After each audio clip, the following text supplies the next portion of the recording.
This is a presentation about Dr. Darlene E.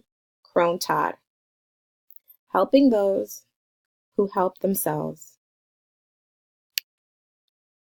A psychology professor at Salem State University in Massachusetts. Her studies focus primarily on improving behavior methods of students, and students are not exclusively college or graduate level. She also has articles explaining how HIV-positive drug users can become more proficient trainees. She earned her PhD in experimental behavior analysis at the University of Manitoba in 2002 and completed her postdoctoral work at the Johns Hopkins University School of Medicine and Behavioral Pharmacology. A few of her articles are Introduction to Special Issue on Thinking and Behavior, Using Words Instead of Jumbled Characters as Stimuli in Keyboard Training Facilities, Fluent Performance, Assessment of Thinking in Adult Learners, Behavioral Development Bulletin. The Effect of Changing Grading Criteria on Student Writing, the Behavioral Analyst Today, and Computer-Based Typing and Keypad Skills Training Outcomes of Unemployed Injection Drug Users in a Therapeutic Workplace. She studied the ways students can change their behavior and in turn earn a better grade.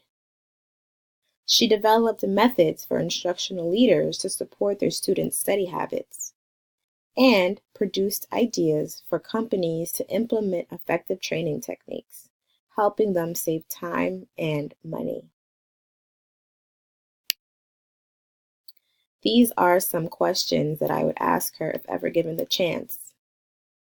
What are some ways in which leadership training workshops can incorporate ABA-based methods?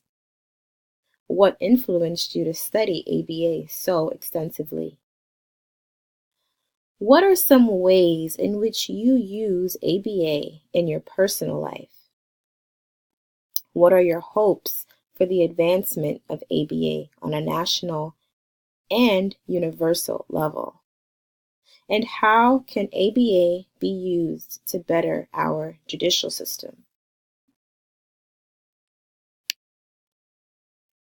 This is why her work is so important. She's helping people who are helping themselves.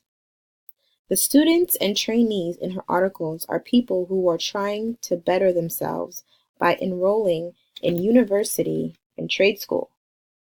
The results of her research not only benefit their instructional leaders, but it benefits the learner as well.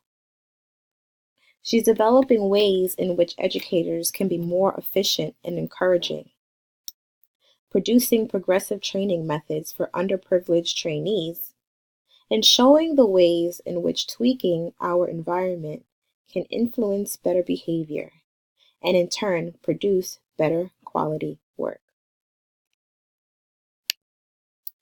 Here is a list of the resources I used for this presentation. Thanks for watching.